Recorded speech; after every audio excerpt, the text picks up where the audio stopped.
A small restaurant with the beautiful name Villa Gentile had opened just a year ago, replacing a beer bar. The establishment nestled in a cosy nook, mere steps from the heart of the city. Perhaps it was its convenient location that quickly made the restaurant popular, or its delicious, varied French menu, or maybe the marketeers had earned their keep by promoting the restaurant well on social media. Whatever the reasons, the restaurant was packed every day. From Friday night through Sunday, it transformed into an anthill. People perched at the bar like sparrows, waiting for tables to open up, while others added their names to the waiting list. The waiters, bartenders and kitchen staff worked tirelessly. By shift's end, their legs and heads were buzzing. Occasional, pitiful moans could be heard from the back room, or smoking room. Debbie, a fifth-year student, wasn't one to complain. Life's difficulties had hardened her early on. She'd started at the restaurant when it opened, working part-time, then stayed on as a weekend server. Debbie could proudly call herself a veteran who'd weathered fire, water, corporate parties, full boarding, and other riders of the apocalypse. Oh, the things Debbie had seen. During her weekend shifts, the French restaurant transformed into something straight out of a Hollywood movie. She'd broken up fights between drunken knights, wielding chairs as swords, while competing for a giggling lady's attention. Debbie had called cabs for these inebriated souls, coaxing home addresses from them. She'd even had to explain that they didn't have karaoke, and singing into a spoon was simply mauvais. She'd witnessed a marriage proposal with a ring hidden in dessert, and breakups where betrayed partners threw sparkling wine in their cheaters' faces.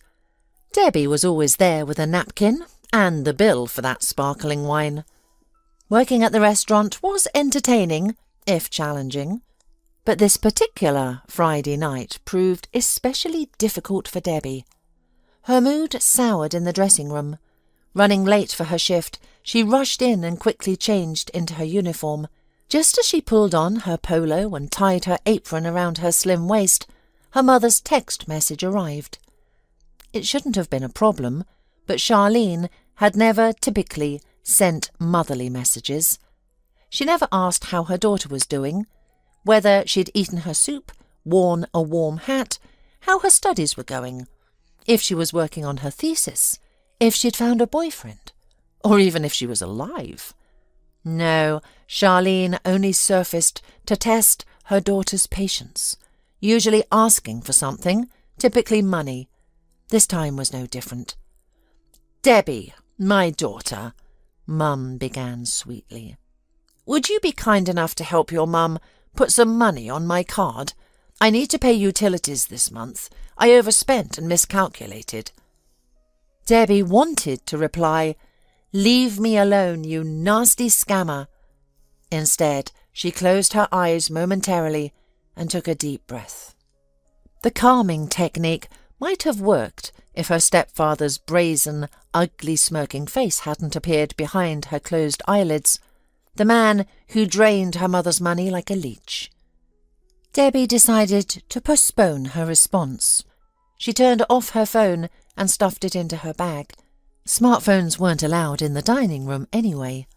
The truth was, Charlene had never shown interest in her daughter's life.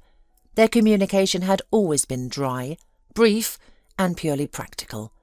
About school assignments or household chores. Her daughter's emotional life, friendships, crushes, hobbies, free time, or food preferences meant nothing to Charlene. But unwashed dishes or an unfilled garbage bag could trigger an hour-long lecture. Debbie might have grown up completely antisocial, if not for two other caring souls, a grandmother and her kitty, Bella. They all lived in a two-bedroom apartment, tucked away on the first floor of an old building. Sometimes Debbie, looking at her family from the outside, thought that they resembled hereditary witches. Everyone, even the cat, was red-haired, although grandmother had already turned grey. Grandma always tried to support her granddaughter.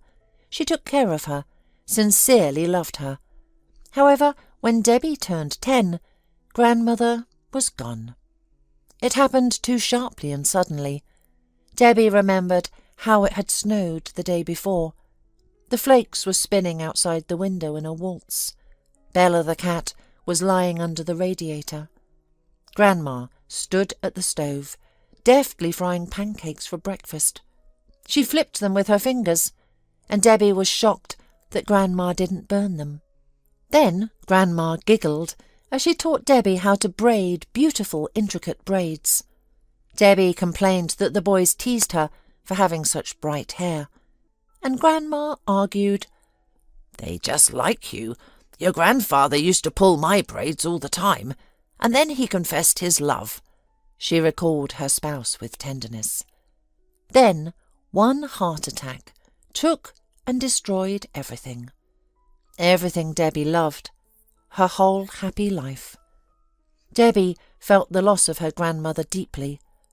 It was hard for the girl to accept the loss of the only person who loved her.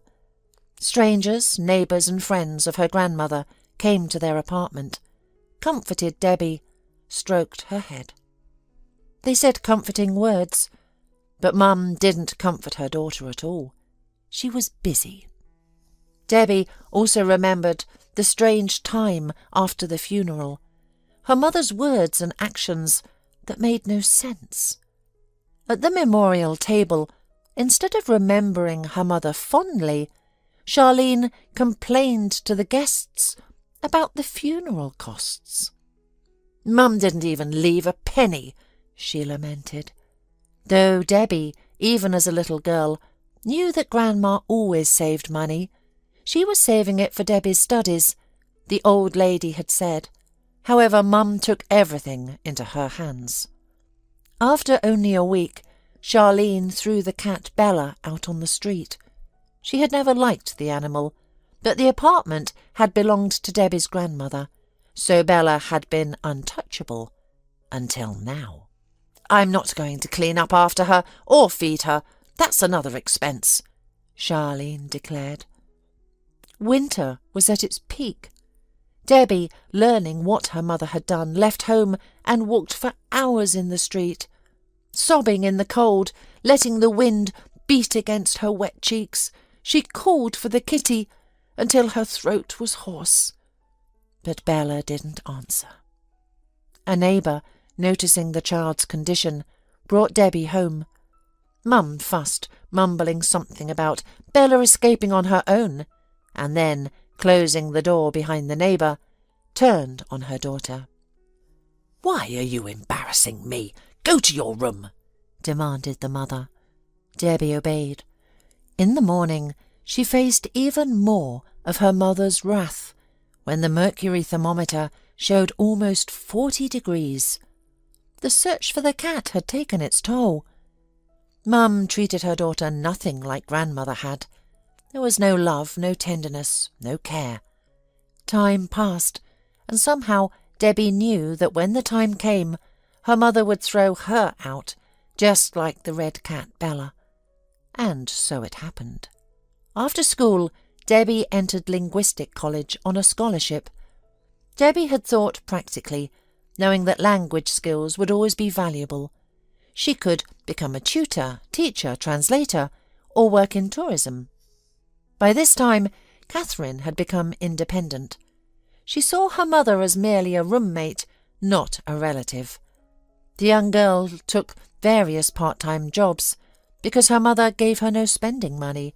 Barely 18, instead of a birthday cake, Debbie's mother brought a man into the house. Jerry was 2 years younger than her mother and had lived in a dormitory before meeting her. He worked as a loader, was bald and overweight. But Charlene fell in love with him as if he were a Turkish sheikh. Debbie, who already tried to come home only to sleep, vanished from sight. She hated sharing space with Jerry, who leered at her. He especially liked waiting for her to leave the bathroom, commenting on how nice she smelled from her shampoo. When Debbie protested, he laughed and said They were almost family. She was like a daughter to him. Such comments made her feel even worse. Soon Charlene packed her daughter's things, opened the door to a new independent life, and wished her good fortune, saying she had fulfilled her parental duty. "You see, Debbie, you're grown up now," Mum explained. "It's time for you to be independent, or you'll never learn. But you understand the situation. I need to build my life, find my happiness as a woman. How can the three of us live in one apartment? In one room? Jerry and I are planning to marry. We need our own space, you know." Debbie didn't argue. She herself didn't want to stay near Jerry. Debbie first stayed with friends, secretly borrowing a mattress in a dormitory, then rented a place with roommates. Throughout this time, she balanced work and studies. Debbie went through several living situations before finding a tiny apartment, which she rented from a pensioner for practically nothing. The place was what people would call a shanty town, but Debbie only cared about having the basics: a desk, a shower, a refrigerator, and a bed, preferably without sharing space with cockroaches or bedbugs. Like Scrooge McDuck, Debbie saved every penny she earned, instead of spending it on clothes or cosmetics, dreaming of one day having her own place. Despite everything, Debbie rarely turned down her mother's help. Sometimes she sarcastically asked why her mother's loader couldn't pay for a new microwave or the internet bill, but then the woman fell into hysterics about raising such an ungrateful daughter. Debbie should have cut ties with her mother long ago, but she feared being completely alone in the world. This Friday evening, thoughts were already swirling in her head about giving all her tips to her mother again, because, judging by how packed the restaurant was, at least she'd have a decent amount to give. After 5 hours of intense work, Debbie was exhausted. Her calves burned and her head spun from juggling orders.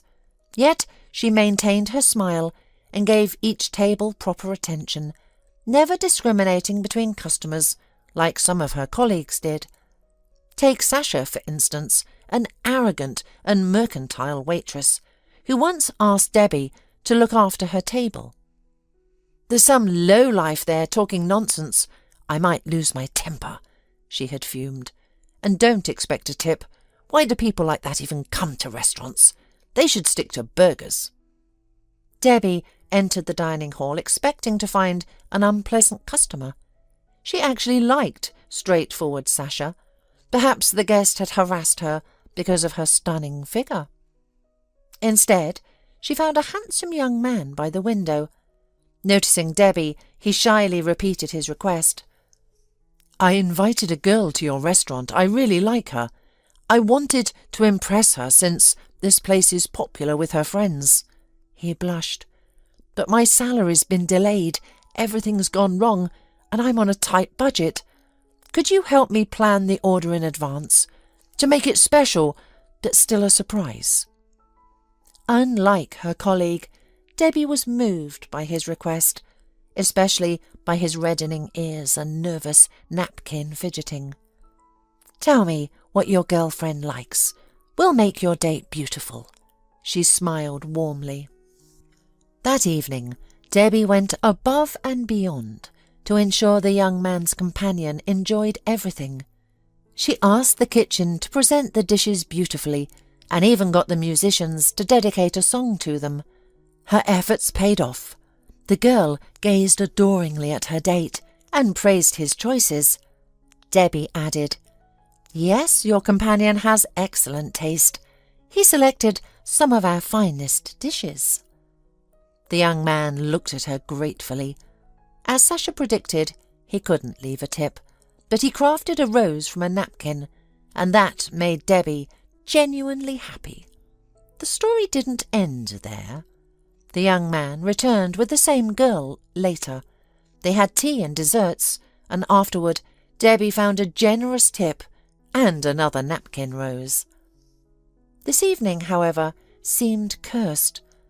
The customers were irritable and frequently snapped at her. The final test of Debbie's patience came when two self-proclaimed queens entered. Fashionably dressed blondes, barely older than Debbie herself, who nearly grabbed her elbow as she carried another table's order. "Hey, girl!" one blonde called, pursing her bright scarlet lips. "We have a reservation in the smoking section, under name Hannah." Debbie, barely keeping hold of her heavy tray, forced a smile and promised to fetch the hostess. The blonde clicked her tongue and folded her arms across her chest, but waited patiently. Debbie prayed Hannah and her friend would be seated in someone else's section. They'd probably get along great with Sasha, but the heavenly office seemed closed to waitresses' prayers that night. "Debbie, new table," Sasha shouted when the girl rushed into the kitchen. "Some airheads. They'll probably nibble on salad, nurse cocktails all night, and look for someone to pay for their tab. I need a smoke break before I spit in someone's glass." With that, Sasha left. Debbie took a deep breath, pushed through the swinging door and hurried back to the dining room. Just as Sasha predicted, the two guests each ordered a salad and cocktail. Hannah gave Debbie a cold look and demanded, "Keep the ashtray clean. I hate seeing ashes in it." Half an hour later, after 2 clean ashtrays and 2 new cocktails, the two women in the room found their target. They immediately stopped laughing like hyenas, straightened their backs, and showed off their low-cut necklines. It was obvious they had shifted into hunting mode. Debbie immediately sensed the change in their mood and, glancing over her shoulder, noticed 2 young men. They were good-looking and fashionably dressed.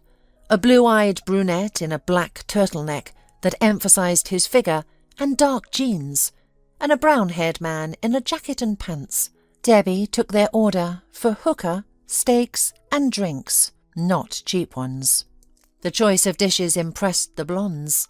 Perhaps they hadn't eaten anything heavier than arugula and tomatoes in ages, or maybe they were calculating the young men's wealth based on their order of Chateaubriand steak. Between the blondes' table and their targets was only a small aisle, through which Debbie shuttled like a river tram in tourist season. She noticed the girls doing their best to flirt with the young men, parading past toward the ladies' room while throwing sultry glances, biting their lips and giggling. When their first attempts failed, they decided to escalate their performance, with Debbie becoming an unwitting part of their scene. "Hey, girl!" called out one blonde, stretching the last syllable like sticky gum. Debbie, who had long joked that she needed a name tag reading "girl," since no one here used Debbie, smiled and nodded to the blonde, her whole demeanour saying, "I see you, I hear you, and I'll be there in a moment." The blonde frowned her perfect eyebrows, displeased with this response. She raised her hand and waggled her long-nailed manicured fingers, repeating louder and more irritably her call. Debbie mentally prayed again, though she had little hope for heavenly support. This is how atheists are made. Abandoning her tasks, she turned abruptly and walked toward the blondes. "Yes?" Debbie glanced at the ashtray, where a cigarette butt had just been extinguished. "I told you to change the ashtray more often." Hannah wrinkled her nose, then waved her hand. "That's not why I called you. What did you give me?" Debbie looked at the dish before the guest.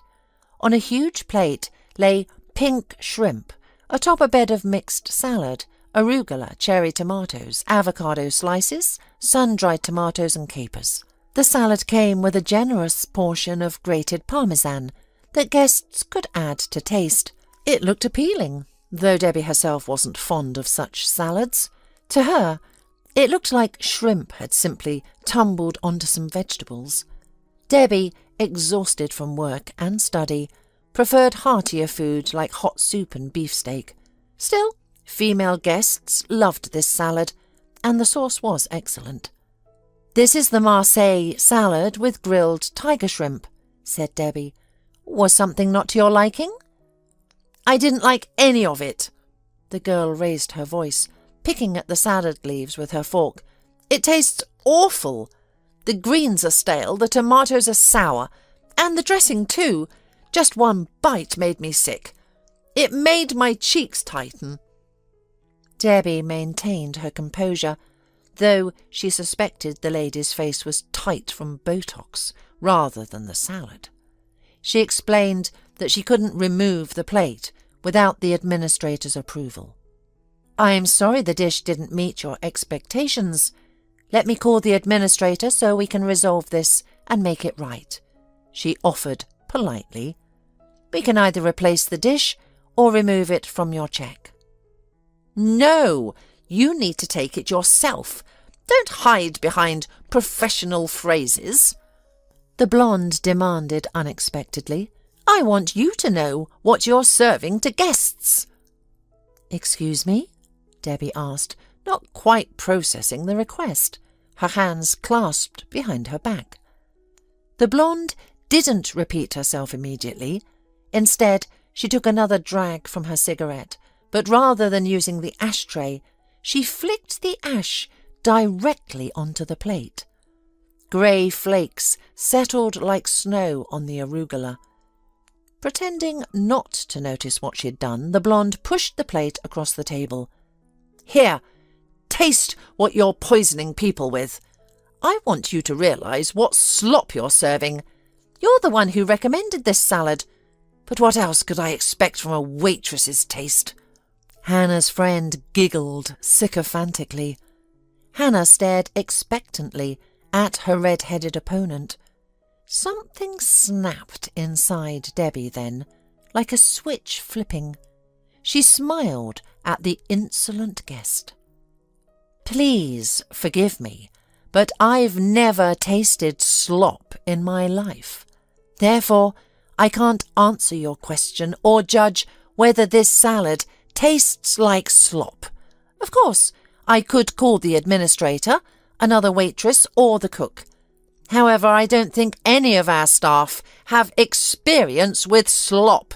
You're clearly the only expert on that matter, but we trust your judgment." Debbie squeezed her fingers behind her back more tightly, fighting the urge to use her fists. She was always patient, sweet and friendly. But Debbie, no matter how bad the conditions, never considered herself a second-class person. She wasn't going to let an arrogant blonde walk all over her just to impress a guy and flaunt her status. Meanwhile, the guys behind Debbie's back laughed. The brown-haired one even clapped his hands a couple of times, delighted with the waitress's response. Hannah blushed, her face twisted with anger. She threw the cigarette onto the plate and jumped up, towering over Debbie by about 10 centimetres. "How dare you! Call the administrator here! No, the manager! You won't work here any more!" Debbie was about to fulfill the request when suddenly the blonde's gaze shifted from her face to somewhere behind her. The girl instantly became flustered, shrinking back as an uncertain smile appeared on her lips. "Oh, you decided to interfere." She tucked a strand behind her ear. "You shouldn't have. You see, sometimes people need to be told where they belong, but I'm used to it." Debbie looked over her shoulder and saw a brunette in a turtleneck. He stood next to her, measuring the blonde with his gaze. "Yes, I decided to intervene. I can't ignore this situation. As it happens, I'm the son of the restaurant manager. My father, Henry Toffler, opened it not long ago. It's only been a year. I sometimes come to check how things are going." He grinned. "And you, I take it, often put on such performances?" The blonde blushed and started fidgeting with her hair again. "Not really. Don't bother explaining. He nodded at the table. Please, pay the bill and leave the establishment. I won't allow you to insult my employees. If you disagree, we can call the police. You are welcome to take your uneaten salad with you. Hannah's face went slack. She stared at the guy in shock while he calmly held her gaze. You know what? Fine, we're leaving. I'll never set foot in here again. Come on, Claire. She threw money on the table and, grabbing her bag, stormed out. Her friend followed. The guy looked at the discarded bills. Is it enough? He asked. If not, I'll cover the rest. Debbie looked at the brunette with surprise and scepticism. I'm sorry, but thank you for your help. But who are you? Our manager's name isn't Henry, and he has a child, though her name is Molly. You don't look like a Molly. That's because you haven't seen me in braids and a skirt. The brunette laughed, then extended his hand. I'm Todd. I just wanted to help you, Debbie. I couldn't sit by and watch. So you just lied to them? Debbie muttered, unsure how to respond. She took his hand timidly. She noticed that he had used her name after seeing it on her name tag. Somehow that small detail made her feel warm inside. I confess, Todd tilted his head in an endearing bird-like way. Should I bring them back and apologize? A strand of his thick hair fell over his eyes. Debbie felt herself blush. No, you don't need to. Thank you, she said again. The conversation couldn't continue, as Sasha brought her colleague back to reality, pointing out that other guests needed attention. Debbie resumed her duties, floating through the hall like a busy bee, but her gaze kept drifting to the two young men, especially Todd. When Debbie's shift was ending, Todd approached her again. Debbie, may I walk you home? He asked straightforwardly. Debbie, without playing coy, smiled and nodded. You can. Though it'll be quite a walk. I live... Debbie was about to say something like, at the end of the world or in the middle of nowhere, paused and lowered her eyes. I live rather far away. Then we're lucky I have a car. Todd smiled broadly. Sasha, hearing this, was thrilled for her friend. Though she could be difficult at times, she was still sincere and good-hearted. How fortunate!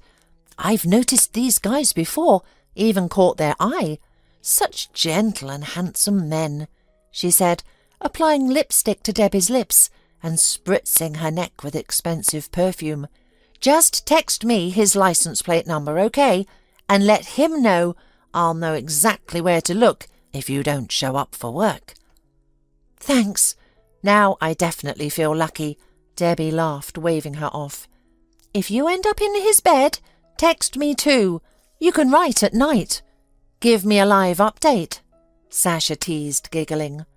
Debbie, blushing, insisted that wouldn't happen. After all, she wasn't that kind of girl. Yet a couple of hours later, she found herself lying in Todd's bed, remembering Sasha's words and wondering if she should message her.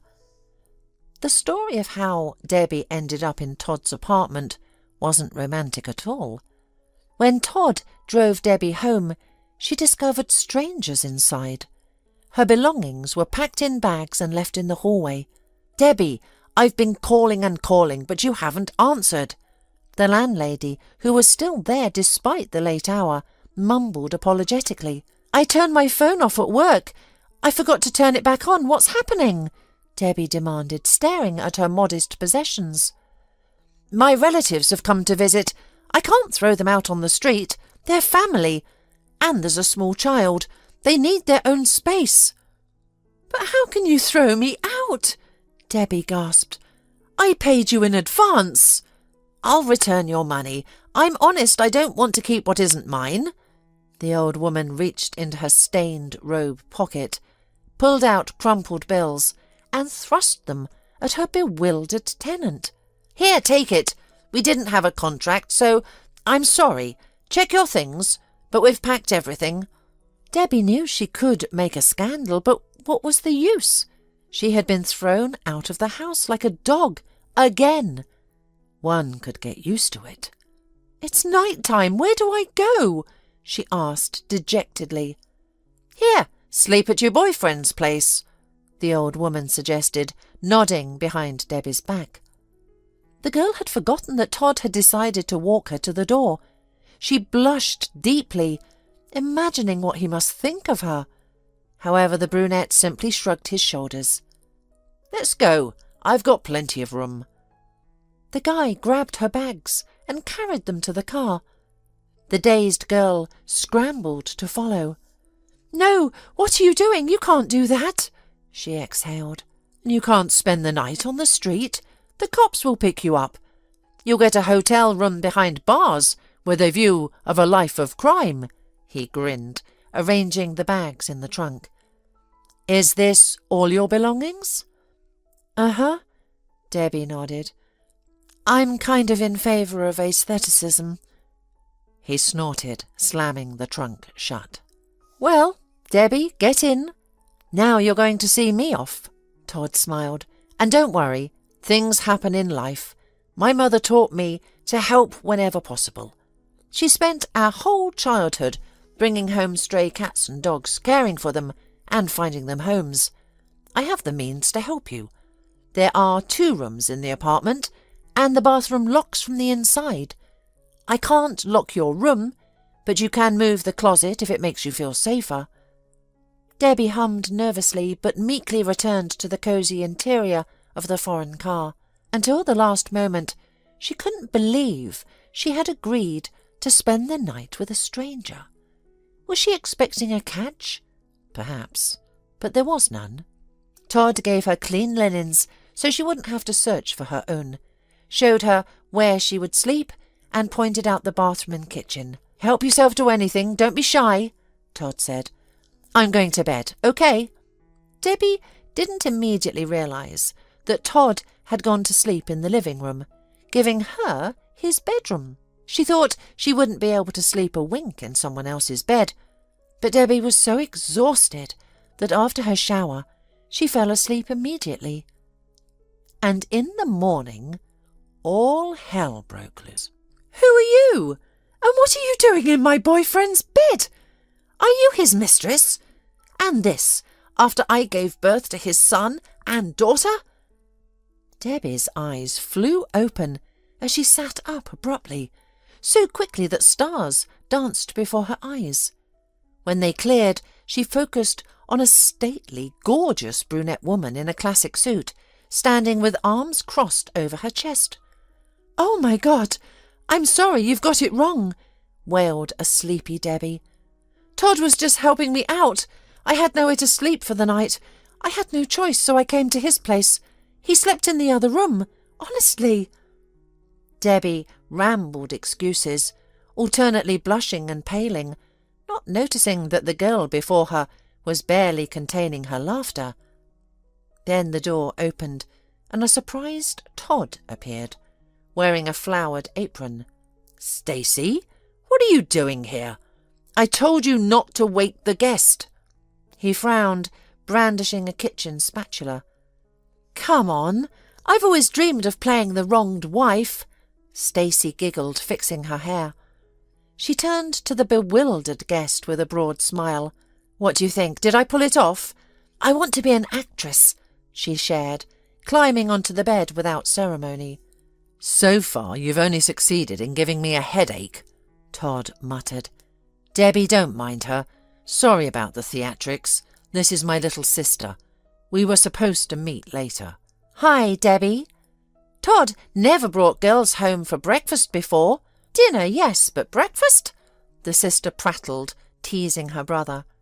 "Stacy, go eat your pancakes," Todd commanded. "Keep that chattering mouth busy." His sister, still grinning, bounced off the bed and headed to the kitchen. Only then did Debbie notice the smell of fresh pancakes. Her stomach growled. "Come on, Debbie. Sorry, I asked her to let you sleep." Todd shrugged. "But when do little sisters ever listen?"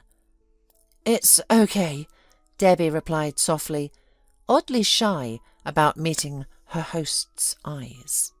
10 minutes later, she sat at the table between the siblings. After another 10 minutes, her full belly ached from constant laughter. Soon after, Debbie felt completely at ease in their company, as if she'd known them all her life. Stacy had helped dispel any morning awkwardness between Debbie and Todd. Debbie learned that Todd had worked as an architect in his father's company for 2 years, while Stacy studied at theatre school. Debbie could tell they were a wonderful family. Todd cared deeply for his little sister, she adored him, and their parents clearly loved them both. When the siblings prepared to leave for their commitments, Stacy took Debbie's hands in hers. "Don't leave, okay? I'll be back this evening. Stay at Todd's for now." Todd nodded, handing her a set of keys without hesitation. "Take whatever you need here, okay?" Debbie nodded shyly, and she did follow that advice. After a while, Debbie took what she wanted most, Todd's heart. Todd and Debbie, whose relationship began with cohabitation, fell deeply and tenderly in love. Todd admitted he had noticed the charming red-headed waitress before, but never found the courage to approach her. With Todd, Debbie found the loving family she'd always dreamed of. They even got a cat, a beautiful ginger girl who reminded them of Bella. Todd's mum had found the kitten on the street. And Debbie's mum? Eventually her daughter stood up to herself, explaining she had long ago fulfilled her duties as a daughter. Debbie left her past behind. She wasn't alone anymore. She was surrounded by people who truly loved her. Who would have thought that all it took was standing up to one rude customer? Who knew?